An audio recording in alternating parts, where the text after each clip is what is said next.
Okay, so here we are, round number 3. Got a couple 2-0 teams. We got Alejandro Younger, Don Delozier, and Will Krueger.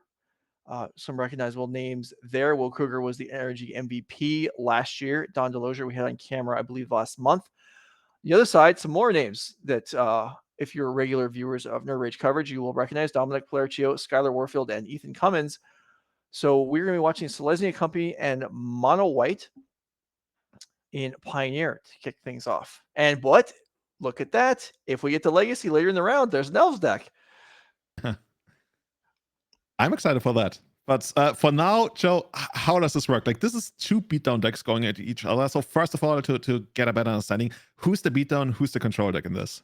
I'm going to say the Mono White is the beatdown because Alejandro is going to, with Collected Company, Alejandro is going to have the ability, obviously, for some nice stuff to come in and card advantage wise.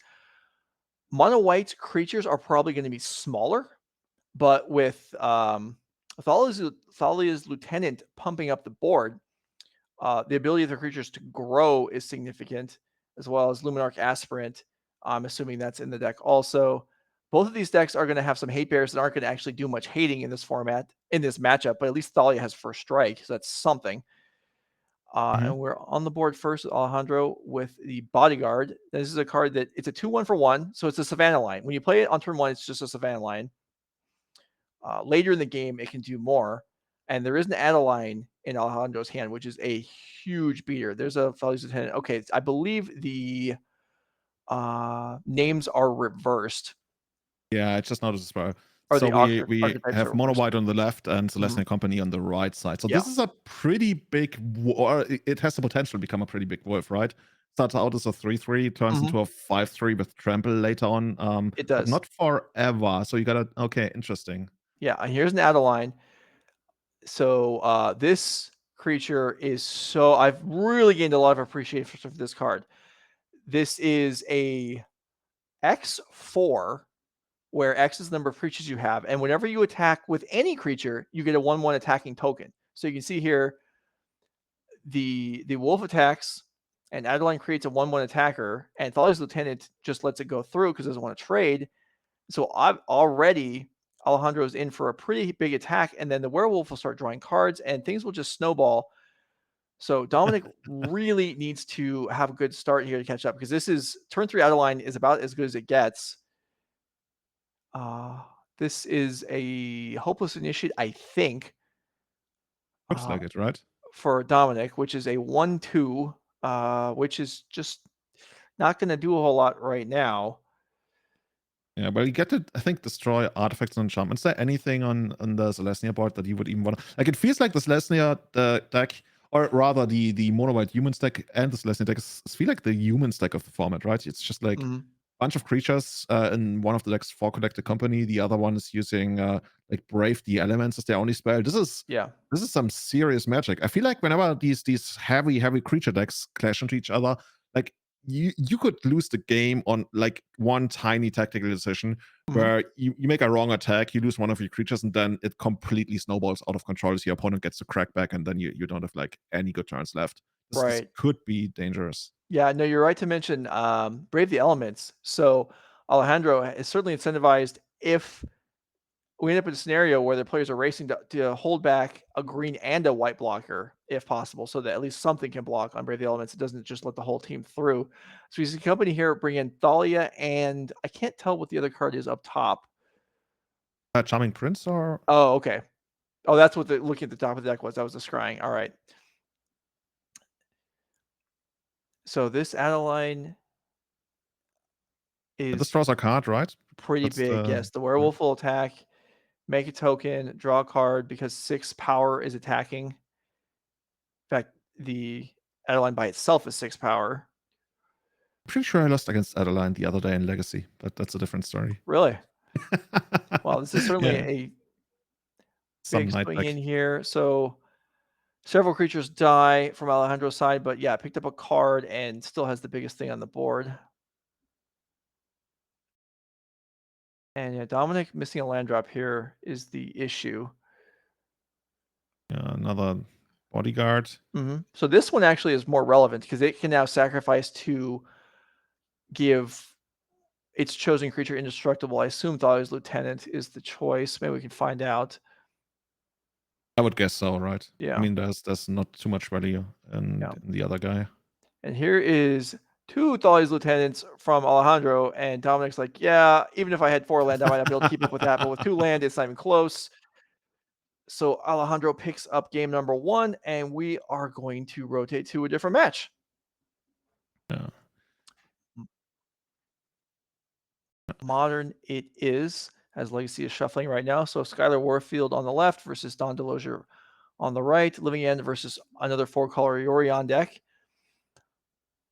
And yeah, that any no, it doesn't look like any Living End has went off yet. We have a hardcast Grief in play. But yeah, I think in this matchup, like Skyler really gets to sit back, right? There's not many ways that Living End can really achieve card advantage. Like when I played Living End like long times ago in Modern, against the control decks, very, very often it really came down to just like hard casting creatures and forcing their move and forcing their hand almost. Yeah. And then like as a backup thing, almost like you tried, okay, end of turn Living End, untap Living End or something, and hopefully you would get there. But the real art was in using all the limited creatures to get there. Right. And and I think it is still that way to some degree, but the Living Index are probably a little stronger now overall with subtlety and force of negation. So they can actually put up a better fight to try, especially early on in games, to try and resolve Living End. So I think, so I think we have subtlety in play here for Dawn, which is swinging across in the air. And that's about it. That Yorion is still in the companion zone, I am pretty sure. Sneak it into play. Do it. Like, oh, turn 2, I have the Dragon. 4/5. It says so on the card. Yeah, boy, I don't know about the German players. I mean, you're talking about cheating on this. You're talking about throwing 8/8 tokens into play on turn 1. Jeez. Maybe that's actually how it works, and nobody actually read the rules. Like, oh, why would I I put the don't think token the into play? rules address tokens all that well, so maybe you're right. Maybe so. If you read the comprehensive rules, no? Okay. Yeah. No, of course not. Has I read them. anyone? Yeah. Probably half the judges. Only half? Oh my god. All right. So Teferi bounces subtlety, which cannot be recast immediately because of the Teferi static effect. So Dawn's offense is going to have to be restarted here. And Skyler leaving Yorion in the companion zone. So Dawn will have to respect the fact that Skyler probably has an interactive card to play as well. Which looks like from the makeup of the actually no, it's only 2 mana, right? So Yeah. what It would could be like straight up counterspell, I guess? It could be counterspell. It could, some 4-colors do have counterspells. In fact, a lot of them do. It could also be I can't. Why is the matter with me? I keep thinking Coiling Oracle, and it is absolutely not. Is Icefang Coatl is Icewind Coatl, yeah. is the card. Here is a Grief from Dawn. You know what's so annoying about Grief? Like if you actually had counterspell, you kind of want to counterspell it, but then it's in the graveyard. But if you don't counterspell it, it's in play. It's like no matter which way you go, it's just like you hate it. Yeah. Well, that's the ideal kind of card you want to be playing, or your opponent just hates it no matter what happens. All right, so Grief resolves here. Blind Eyes, I would guess there's gonna be 4 copies in the Living End list. Yeah, here we go. 4 and copies. You're right, there is a counterspell, and it's just not cast. Skyler isn't interested in wasting the mana, leaving behind Traverse, Prismatic Ending, Omnath. In fact, 2 Omnaths and a Solitude. I guess you could eventually try to get your Solitude into your graveyard if Dawn doesn't have a lot of creatures, so you can get them back with the Living End. But right now, yeah, Living End would look pretty good for Dawn. And as it looks like, it would just like actually no, it doesn't resolve, right? Doesn't Teferi stop that? Yes. Yeah, that's the problem. Okay, I see. Yeah. All right. So how are we ever gonna get rid of that Teferi? Well, potentially attacking with subtlety you do it. There's also most lists have Fire Ice. Okay, I'm looking at the list right now. There's really only like attacking. There's no Fire Ice. There's no Fury. I guess there's a one of Brazen Borrower. Okay, actually, when I said most lists have Fire Ice, I might be thinking that might be the Rhinos decks that all have Fire Ice. Okay, so you're looking at the list and you're seeing so there's Brazen Borrower and Casting And big creatures and turning them sideways. okay, all right. Well, that's where we're at then. And this is still game 1. Elves is down a game. I'm sorry to say, Julian. It looks like Elves is up a game here on You're my side of the correct. screen. Elves is up a game. I read that backwards. You were testing me. You were testing my Yeah, faith, I was just. Raider. I mean, I just. It's so easy to just assume that Elves is lost, Oh, is but it? yeah, Is it? not in this case. Will Krueger is down a game. So the team of Younger, Delozier, and Kummins is actually up 2 games so far. As far actually Although, kind of cool. We didn't have any aborted matches, right? Because that's something that might happen in team games when like the somewhat. other 2 matches finish. Right. Yeah. Yeah, but Yeah. we got to watch every single match to its natural conclusion. Okay, here we got Renus. Yeah, but like we mentioned, like at this point, unless there's going to be a Brazen Borrower, we are really just like casting creatures. Unless I missed something, I guess there's actually does Otawara bounce the Planeswalker? I think Yeah. yeah, it does. Yeah. Yeah, there's 2 cards that still allow for Living End to become a thing. Other than that, we are really playing the oddest creature deck in the format right now. Can we I've been a little tripped up by these fetch lands on Dawn's. So I think that's the there's no, 2 that's not the graveyard. grave. Does Dawn Oh, have 2 2? graveyards. Yeah, I think Dawn has 2 graveyards. Which Oh, that's kind of weird. I see. yeah, because the card that's at the top of the screen, I think was the card that got exiled to grief. So I think there are 2 graveyards. One of creatures for living and the other one for other stuff, maybe. I'm envious Um, that you can do that in modern. I Would don't not think you can, well, but not 2 graveyards, yeah, but changing graveyard I order. mean, I guess we can let it slide for now. Although it did, now that we've sorted out what's actually happening, I guess it's fine. But I was curious why those lands were over there at first. But I was anyway, wondering why those were tapped in the first place. yeah, me too. Okay, so yeah, Skyler just like doing the Planeswalker thing, Mhm. getting Omnath down and getting ready to start the beats. Yep. Especially since Dawn isn't casting any creatures here. What is Dawn even holding? I would guess like a bunch of Cascade spells. Maybe the idea is to really try to find your Brazen Borrower or Twara, Yeah. and then try to get there. Are you seeing anything? But I think I see a Busichu in Dawn's hand, which doesn't really help. No, no. Otawara would do it. Would help. Seichu does not. Yeah, this is looking pretty rough. And from Skylar's perspective, I think you just want to end the game as fast as you can while Dawn is held down, but until before Dawn draws an answer to the Teferi. And as we Yeah. know, Omnath is pretty good at ending games. We do see at least one copy of Living End in Dawn's hand. I feel like we're really just going through the motions here. Mhm.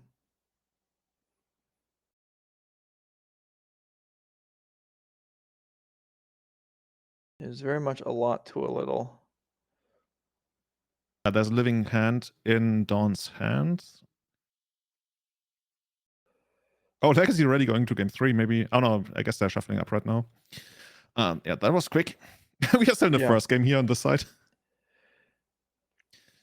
Well, if things haven't changed dramatically in another minute or two, maybe we'll go watch game 3 of Legacy, as it may take Skylar a few turns to finish Dawn off in game 1, but this does look like it is probably decided already, Yeah, barring just with every single turn, like Skylar might already have any outs Dawn could draw covered in the first place. yeah.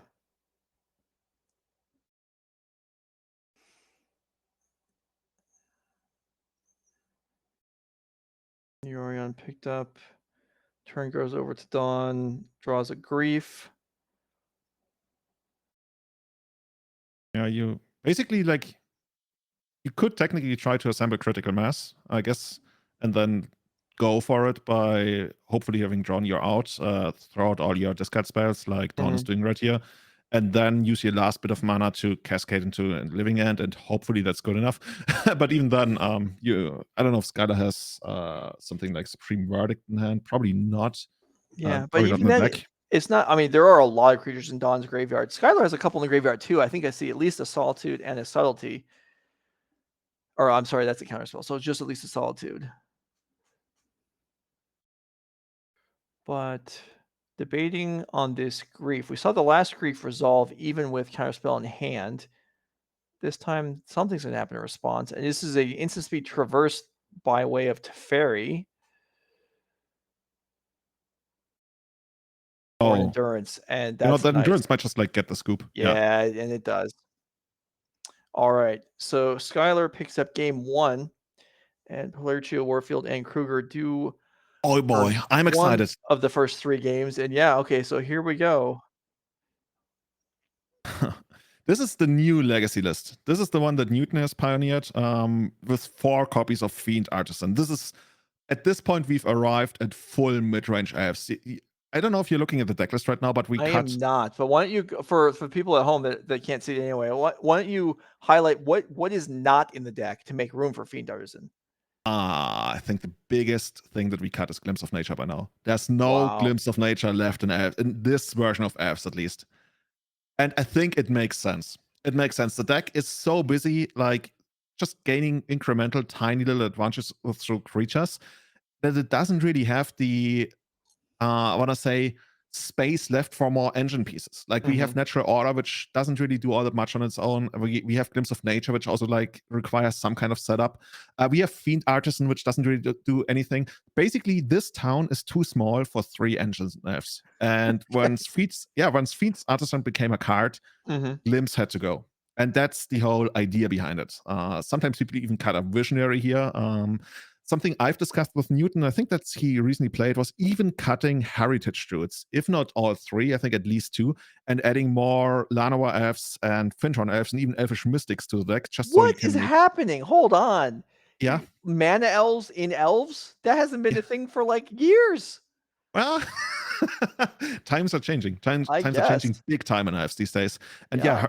this list, we still see 3 copies of Heritage Druid. The switch to like trying out Mana Elves instead of Heritage Druid has only happened in the last couple of days. Heritage Druid, of course, still great if you wanna like chain Visionaries and stuff, but Lano Elves also helps out quite a lot with that.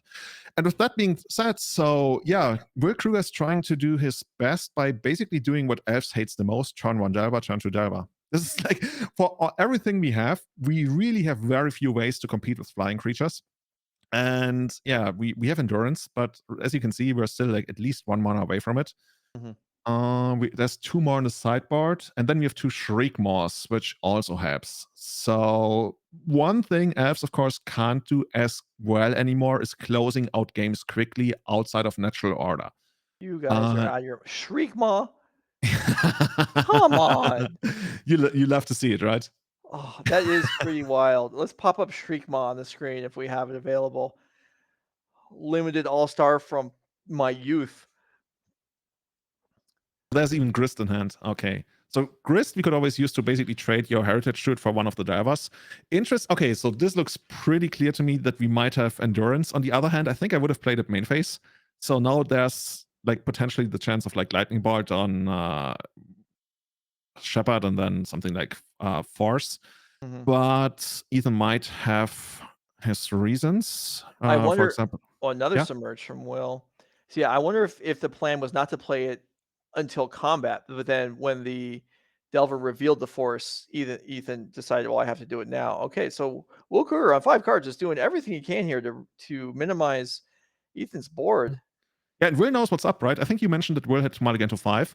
And if you mulligan to 5, you know you're probably not going to win the long game. I mean, there's always like these games where you do. But if you mulligan to 5 here on the play, yeah, you really need to play the tempo game. Like the tempo game is everything you have, and it might actually work. Like, is this 6 damage? Yeah.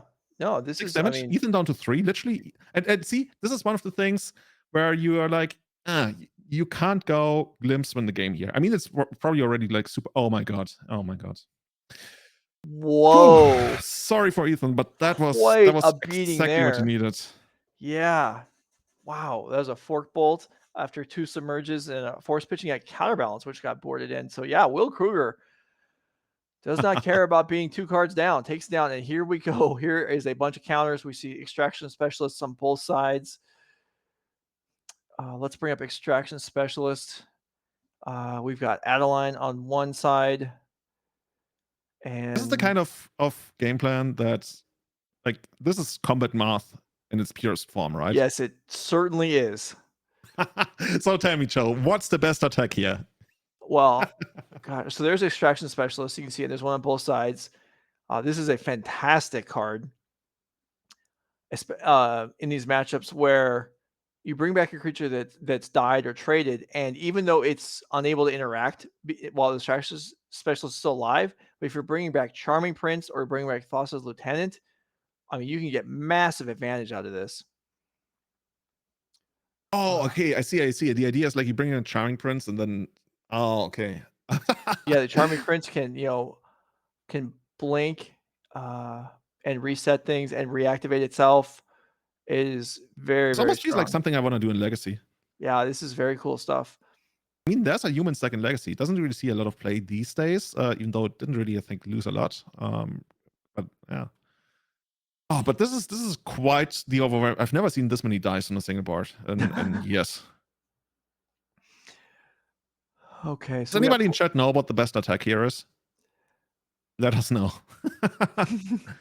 so the biggest creature on the board right now is, I guess, the 4/4 Lieutenant and the Adeline for Dominick. Alejandro's going to attack here and pick up a card on the attack from the werewolf,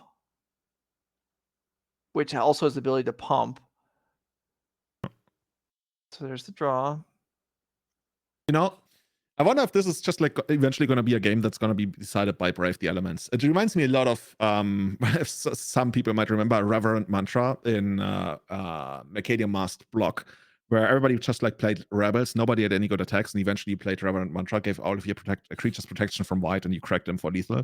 Is this how this sometimes plays out? It certainly could be.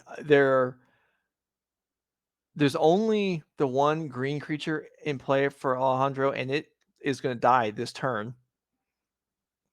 So that means that Brave the Elements would mean that there's no blocks.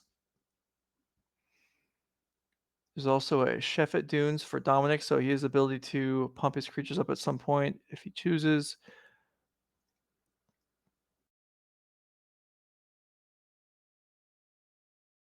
When I try to figure out board states that are like this complicated, if I can't immediately see it, I think of any player. I try to see whether any player has some kind of engine, anything that keeps growing every single turn, to eventually like get some kind of advantage. Is there anything going on like that here?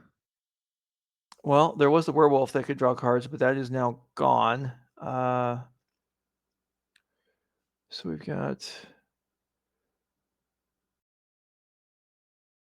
the biggest creatures are on Dominick's side, but they're not that much bigger. And Adeline still will trade if it attacks. It will die. Thalia's Lieutenant is a 4/4, and it's tough to trade off the Thalia's Lieutenant because as the game drags on, it will just get bigger over time. Anytime you play, well, most of your creatures. So yeah, no play here from Dominick, who is down a game, but his team is up a match now with Krueger defeating Ethan Kummins in Legacy. I think Dominic drew a Declaration Stone. Yeah, I thought that's what that was too. Pretty sure that's what it was, yeah. So Declaration in Stone, if we can pop that up, I believe that only hits the opponent's creatures. It doesn't hit yours as well. Yeah. So it's only going to hit, even if you have the same creatures, it only hits the opponents. So that's a great way to clean out some stuff. However, they do get clues and will rebuild. So It feels like you can use it like as a tempo spell, right? Maybe you're even gonna get some kind of card or like card quality advantage at least. As your opponent also like needs to recast a bunch of stuff that they might have drawn off the clue. So yeah, it's a pretty good way to maybe clear a path to get in for a win. But it's or of course if you're on the defensive, right, you just like take out your opponent's biggest threat or engine. But right now we just have the Reflector Mage coming in, and okay, Charming Prince also pretty big at this point. yeah. Man, are we gonna run out of dice here? That's the real question. Oh, I bet How many we're does well NRG have? prepared. I don't know, but if they didn't bring enough, that's the fault of the people that packed, because I'm sure we have plenty. So there are no green creatures. So if Dominick, his current board is a lethal attack. So if he was able to get through unblocked, which is obviously not the case without something like Brave the Elements, that would be a win. But Alejandro's coming across here for quite a bit. Everything. And if that's what's going to happen every single turn, then Dominick really needs to start drawing something. I mean, we have Yeah. the one removal spell we know about. Mhm. But other than that, is there? No, that doesn't work. Julian tries to come up with lines and Pioneer. Not the best idea. Everything that attacked right here, at least trades with the Adeline. So it can't freely block anything. It looks like we're going to see a gang block on the Reflector Mage.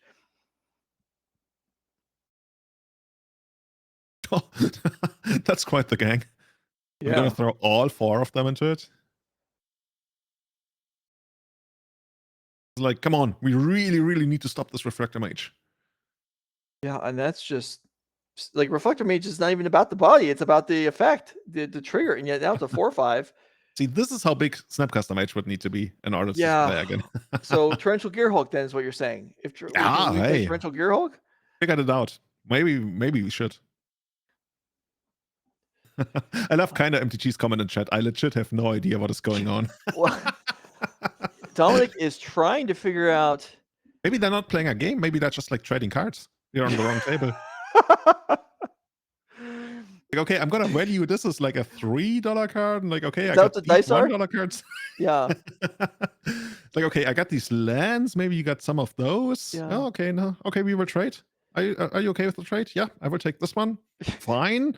What about this beta planes? I like it very much. It was a gift to me. Okay, I'm gonna devalue that card because I think that's a lot better than your portable hole. Like, This is too okay. much. Yeah, this is my card. Okay, this is a trade that I'm gonna make. I'm just gonna take this card back. Oh, it's the same. This doesn't even make any sense. This is the worst trade in the history of trades. Okay.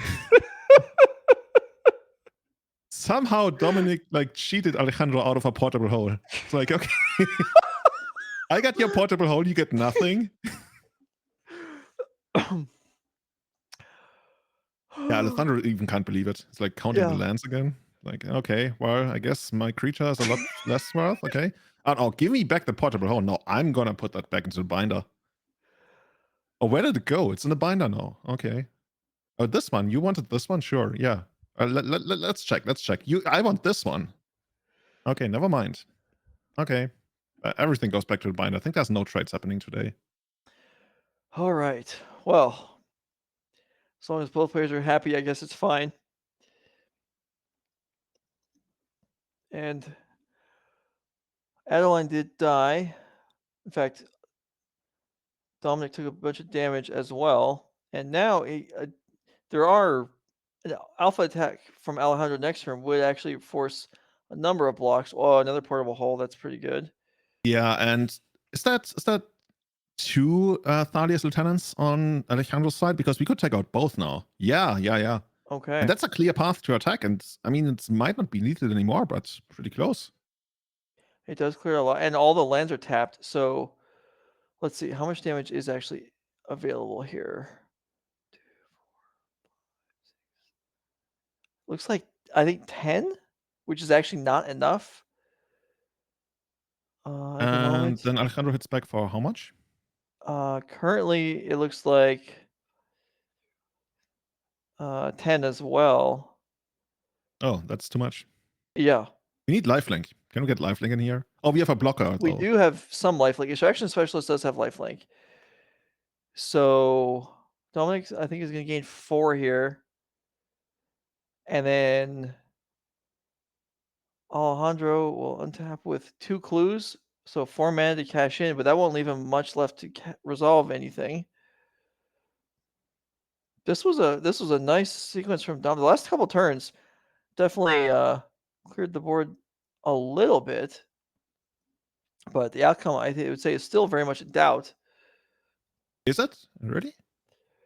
I mean, I like this for Dominick's side quite Right. a bit. I agree that Dominick is now ahead, but with Alejandro not breaking the clues or playing anything, I mean, he has the most board changing card in either deck in Collected Company. So if he's drawn one of those, an attack from Dominick, okay, I guess not. That was, we're just like bluffing the Collected Company. That was then either, there was a Collected Company. That might have been the conclusion of the modern match, and then the players stopped playing. Yeah, so that's what happened. So Alejandro had the Collected Company waiting for Dominick to attack, And that would have been, I mean, that's just no real way to know how that could have turned out. If it flicks over some reflector mages and Dominick's board disappears, then Alejandro probably goes on to win. And if, it throws out some anemic creatures, then Dominick probably forces chump locks and either is very far ahead or the game continues on. But as it stands, I am assuming Skyler Warfield picked up game 2 against Don Delozier, or maybe 2 quick games. But yeah, Skyler Warfield probably won that one 2-0. So alongside Will Krueger, the team of Paolercio, Warfield, and Krueger will win the match and advance to 3-0. Younger, Delozier, and Kummins at 2-1. And hopefully you all enjoyed that match. And if you didn't, you enjoyed Julian's discourse on the trade value of various Pioneer cards.